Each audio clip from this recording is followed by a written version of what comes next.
যে ছবি এই মুহূর্তে আপনাদের দেখাচ্ছি, মেচেদার সংগঠন ও ত্রিস্তর পঞ্চায়েত নিয়ে বৈঠক এবং পূর্ব মেদিনীপুরের শুভেন্দু অধিকারী যে ছবি আপনারা দেখছেন। মেচেদার সংগঠন আর ত্রিস্তর পঞ্চায়েত নিয়ে আজ বৈঠক এবং পূর্ব মেদিনীপুরে জেতার পর এই সাংগঠনিক বৈঠক প্রথমবার। মেচেদার ছবি আপনাদের দেখাচ্ছি। প্রত্যেকটা স্কিমের একটা নিয়ম রয়েছে। আয়ুষ্মান ভারত 70 বছর পেরিয়ে গেলে সবাই পাবে, বাকিরা যারা এলিজিবল পাবেন প্রায় 70% লোক কভার হয়ে যাচ্ছে। বাকি যে 30% কভার হচ্ছে না তাদের জন্য মুখ্যমন্ত্রী স্বাস্থ্য বীমা চালু হবে, একই সঙ্গে চালু হবে। 16ই আগস্ট সরকারের অ্যাকশন হবে। 16ই আগস্ট ভয়ঙ্কর ক্ষেত্রে সুরাবর্দির নেতৃত্বে দ্য গ্রেট ক্যালকাটা কিলিং হয়েছিল, আর সেই দিনটা তৃণমূল কংগ্রেস আগের সরকার খেলা হবে দিবস পালন করত।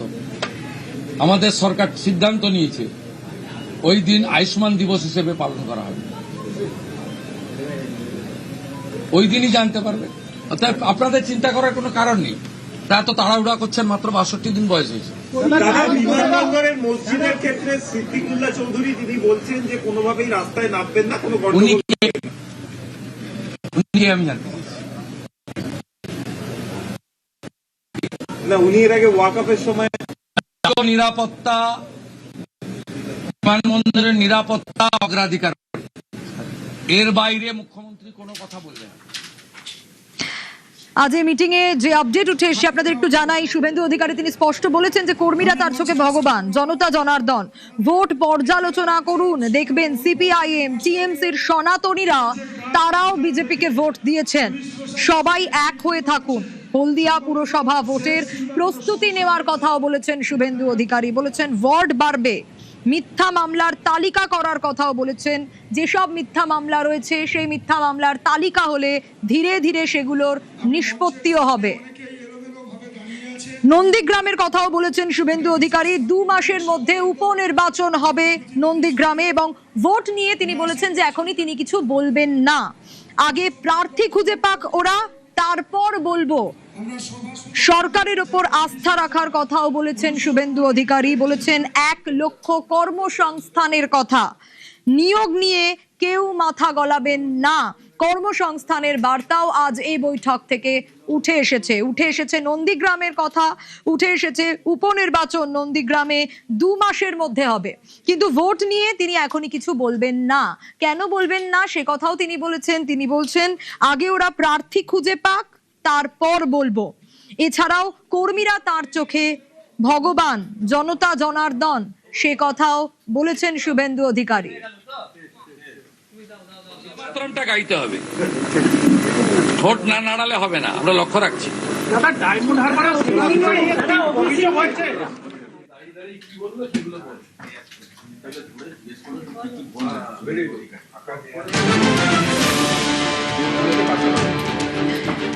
কর্মীরা তার চোখে ভগবান, জনতা জনার্দন। ভোট পর্যালোচনা করার বার্তাও দিয়েছেন আজ শুভেন্দু অধিকারী। তিনি বলছেন যে যদি ভোট পর্যালোচনা করা হয় তাহলে দেখা যাবে যে সিপিআইএম টিএমসির সনাতনী যারা রয়েছে সেই ভোটগুলো বিজেপিতেই এসেছে। সবাইকে এক হয়ে থাকার বার্তা দিয়েছেন শুভেন্দু অধিকারী। বলেছেন হলদিয়া পুরসভা ভোটের প্রস্তুতি নেওয়ার জন্যও ওয়ার্ড বাড়বে। মিথ্যে মামলায় যে তালিকা রয়েছে সেই তালিকা তৈরির কথাও বলেছেন। ধীরে ধীরে নিষ্পত্তি হবে। আমরা দেখছিলাম সাংবাদিক বৈঠক এবং সাংবাদিকদের মুখোমুখি হয়ে শুভেন্দু অধিকারী কি বললেন, আজ এই বৈঠক থেকে কি উঠে এলো সুজিত? দেখো, মূল কথা তিনি যে রুদ্ধদ্বার বৈঠক করেছেন সে প্রসঙ্গে বাইরে বলতে নারাজ প্রকাশ্যে, কিন্তু তিনি যে কথাগুলো বলেছেন তার মূল যে কথা, 2 দফায় বৈঠক, বাইরে সাংবাদিকদের সামনে বলা। তিনি কিন্তু নিজের জেলা নিয়ে ওভার কনফিডেন্স বলা যায়, কারণ তার পার্সেন্টেজ অফ যে সমর্থন, যেটা বলা হয় সাপোর্ট, যেটা ভোটের নিরিখে বাড়ছে, সেটা নিয়েই তিনি কিন্তু তাকে দেখা যায় ওভার কনফিডেন্স। তবে ভেতরে তিনি কিন্তু কর্মীদের বলেছেন একতা রাখুন, ইউনিটি বারবার করে তিনি বলেছেন। কারণ একটা দ্বন্দ্ব তো রাজনৈতিক দলে যেটা থাকে সেটা ক্ষতি করে, সে কথাই তিনি বারবার করে জানিয়েছেন। এবং তিনি কিন্তু পরিষ্কারভাবে বেশ কিছু কথা জানিয়ে দিয়েছেন, যে তিনি বলেছেন যে এই বলা যায় যে দলের যে আভ্যন্তরীণ বিষয় তা নিয়ে নিজেদেরকে সতর্ক থাকতে হবে, সোশ্যাল মিডিয়ায় যেন না সেভাবে প্রকাশ্যে বলে নিজেদের একতা নষ্ট না করে। তার পাশাপাশি তিনি কিন্তু যেখানে কিনা নির্বাচন কিংবা ইন্ডিয়ার যে ভোট, যে পুরো ভোট তা নিয়ে কিন্তু ভেতরে বলেছেন একটা দুটো হোক আসন বাড়বে, সেখানে কিন্তু বাড়বে এবং ভোট 2 মাসের মধ্যে হবে, সেখানে আপনাদের সময় মতো নির্দেশ দেবে এ কথাও বলেছেন। আবার কোর বৈঠক যেটা হয়েছে সেখানে কিন্তু রীতিমতো এবং নবগঠিত কোর কমিটির সঙ্গে মিটিং করতে হবে। যেহেতু লোকসভা বিধানসভা ভোটের পরে আমার নন্দীগ্রাম থানা সার্বিকভাবে কর্মীদের সঙ্গে মিট হয়নি, তাই এখানে 1000 জন নির্বাচিত প্রতিনিধি, মণ্ডল সভাপতি, মোর্চার নেতৃত্বের সঙ্গে একটা মিটিং হলো 2 ঘন্টা। তারপরে আমরা ঘণ্টাখানিক বসেছিলাম আমাদের নবগঠিত রাজ্য সভাপতি অনুমোদিত কোর কমিটির সঙ্গে কয়েকটা বিন্দু নিয়ে মিটিং করার জন্য। তাতে আমি কিছু বিষয় বলেছি, আর আমাদের প্রদেশ থেকে যিনি এসেছেন সাধারণ সম্পাদক সাংসদ জ্যোতির্ময় সিং মাহাতো দলীয় কিছু নির্দেশিকা সবাইকে নোট করিয়েছেন। বাকি মলয় সিনহা মহোদয় ধন্যবাদ দিয়েছেন। এমএলএরা ছিলেন, এমপি ছিলেন, জেলা জিএসরা ছিলেন, প্রাক্তন সভাপতি এবং বরিষ্ঠ নেতারা ছিলেন। আগে তো প্রার্থীদের নন্দীগ্রামে ওরা এটা বলছেন কেন? ওরা কি আমি বলিনি তো, কোথায় না না, আপনি মিসকোট করছেন। না, ওরা না, আমি বলেছি স্থানীয় স্তরের নির্বাচনে কালীঘাট তৃণমূল বলুন আর ঋত তৃণমূল বলুন, দুপক্ষরই বেহাল অবস্থা, লোক পাবেন। আমি নন্দীগ্রাম নিয়ে কিছু বলছি। নন্দীগ্রাম নিয়ে কি আপনাদের কিছু দ্বিধাদ্বন্দ্ব আছে নাকি? দাদা, অন্নপূর্ণা যোজনাকে নিয়ে গেল আমি 9700 ভোটে জিতেছিলাম, তো আমার কগুণ বেড়েছে 1996 থেকে 1956 থেকে 5 গুণ। তো এটার সঙ্গে 9700 গুণিত 5 যুক্ত করতে, তাহলে যেটা হয় সেটা হবে। পুরভোট নিয়ে বললেন, পুরভোট 2 মাসের মধ্যে। আরে এখানে এগুলো নিয়ে কেন চর্চা করছেন আপনারা? এই জেলাতে এগুলো নিয়ে কেউ চর্চা করে নাকি? 2019-এ 37%, 21-এ 44%, 24-এ পার্টি ক্ষমতায় ছিল না, 49, এবারে 56% ভোট পেয়েছে। তৃণমূল দাঁড়িয়েছিল 2টো পিলারের উপরে, একটা পুলিশ আর একটা আইপ্যাক। পুলিশ তো নেই, সরকারে না থাকলে পুলিশ থাকে না, আর আইপ্যাক তো ভোটের আগে পাতনি গুছিয়ে পালিয়ে গেছে। 2-4টা নিচের তলায় চ্যাং ব্যাং ছিল, সেগুলো দেখতে পাওয়া যাচ্ছে না। এরপরে কি দ্বিধাদ্বন্দ্ব আছে? 70% ভোট বিজেপি পাবে। তোলাবাজি বন্ধ হয়ে গেছে, সিন্ডিকেট রাজ বন্ধ হয়ে গেছে, রাস্তায় হাত পাতার লোক নেই, রাজধানী নেই, মিথ্যা মামলা নেই। ওর তো ভালো আছে, আনন্দ আছে, সবকে জেলে ঢুকানো উচিত। এখানকার বিজেপির লোকরা তো উচ্চ শিক্ষিত, উদার, ক্ষমা ঘৃণা করে দিয়েছে। তো এখানে সব ভেবে লাভ নেই। গোটা রাজ্যও ভালো হবে, এখানে তো আরো আগে থাকে। অন্নপূর্ণা প্রাপকদের দাদা, চিন্তা নিয়োগের করতে বললেন। ক্ষেত্রে আপনি বার্তা অন্নপূর্ণা দিন। প্রাপকদের, প্রকৃত যারা প্রাপক অন্নপূর্ণাদের কোনো ভিতরে কি বলেছে আপনাকে বলবো? কাউকে চিন্তা করার কোনো কারণ নেই। 500 টাকা লক্ষ্মী ভান্ডার দিতে গিয়ে 9 মাস লাগিয়ে দিয়েছে। 1,20,00,000 লোককে তো 1.5 মাসে দিয়ে দিয়েছে। বাকি যারা যোগ্য তারা পাবেন, অযোগ্য থাকলে বেরিয়ে যাবেন। ভেরিফিকেশন 30-8 অব্দি চলবে। প্রত্যেকটা বিধানসভায় গড়ে 35 থেকে 40,000 মহিলারা পেয়েছেন, তারা আমাদের ধন্যবাদ দিচ্ছেন।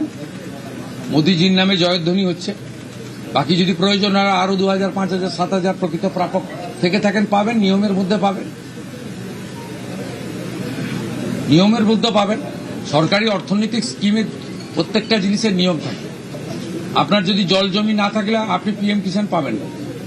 তা আপনি যদি বলেন আমাকে পিএম কিষাণ দিতে হবে, প্রত্যেকটা জিনিসের নিয়ম থাকে। বিশ্বকর্মা যোজনা পেতে গেলে হাতের কাজ জানতে হয়। প্রত্যেকটা স্কিমের একটা নিয়ম রয়েছে। আয়ুষ্মান ভারত 70 বছর পেরিয়ে গেলে সবাই পাবে। বাকিরা যারা এলিজিবল পাবেন, প্রায় 70% লোক কভার হয়ে যাচ্ছে। বাকি যে 30% কভার হচ্ছে না, তাদের জন্য মুখ্যমন্ত্রী স্বাস্থ্য বীমা চালু হবে, একই সঙ্গে চালু হবে। 16ই আগস্ট সরকারের 100 দিন পূরণ হবে। 16ই আগস্ট ভয়ঙ্কর দিন কলকাতার ক্ষেত্রে। সুরাবর্দির নেতৃত্বে দ্য গ্রেট ক্যালকাটা কিলিং হয়েছিল, আর সেই দিনটা তৃণমূল কংগ্রেস আগের সরকার হেলা হবে দিবস পালন করত। আমাদের সরকার সিদ্ধান্ত নিয়েছে ওই দিন আয়ুষ্মান দিবস হিসেবে পালন করা হবে। ওই দিনই জানতে পারবে। অর্থাৎ আপনাদের চিন্তা করার কোনো কারণ নেই। তা এত তাড়াহুড়া করছেন, মাত্র 62 দিন বয়স হয়েছে। দাদা, বিমানবন্দরের মসজিদের ক্ষেত্রে সিদ্দিকুল্লাহ চৌধুরী তিনি বলছেন যে কোনোভাবেই রাস্তায় নামবেন না, কোনো গন্ডগোল উনি কে? করবেন না।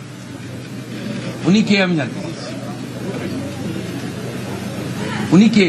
না, উনি এর আগে ওয়াকফের সময় জাতীয় নিরাপত্তা, বিমানবন্দরের নিরাপত্তা অগ্রাধিকার পাবে, এর বাইরে মুখ্যমন্ত্রী কোনো কথা বলবে না।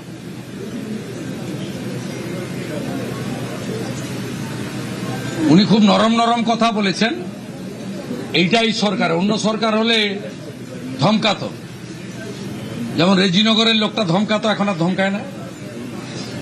এই যে আগের সরকার থাকতো ধমকাতো যে আমাদের ভোটে সরকার করেছি, এখন নরম নরম কথা বলছেন। জাতীয় সুরক্ষা এবং বিমানবন্দরের নিরাপত্তা আগে দেখতে হবে। এই বিমানবন্দরের লোকেশন খুব গুরুত্বপূর্ণ নিরাপত্তার ক্ষেত্রে। চীন, বাংলাদেশ সব কাছে, এটা আন্তর্জাতিক বিমানবন্দর। এইখানে এইভাবে খুলে রাখা যায় না।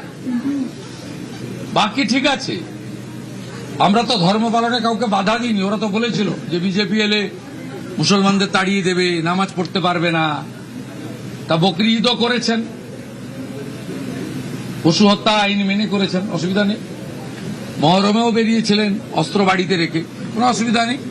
ভদ্র থাকবেন, আইন মেনে চলবেন, ডিজে থেকে দূরে থাকবেন, নিজের ধর্ম নিজে পালন করবেন, অন্যর কানে গিয়ে ফুফু করার দরকার নেই। সব ঠিক চলবে, সুন্দর চলবে। আর বন্দে মাতরমটা গাইতে হবে, ঠোঁট না নাড়ালে হবে না, আমরা লক্ষ্য রাখছি। দাদা, ডায়মন্ড হারবারের সিদ্দিকুল্লাহ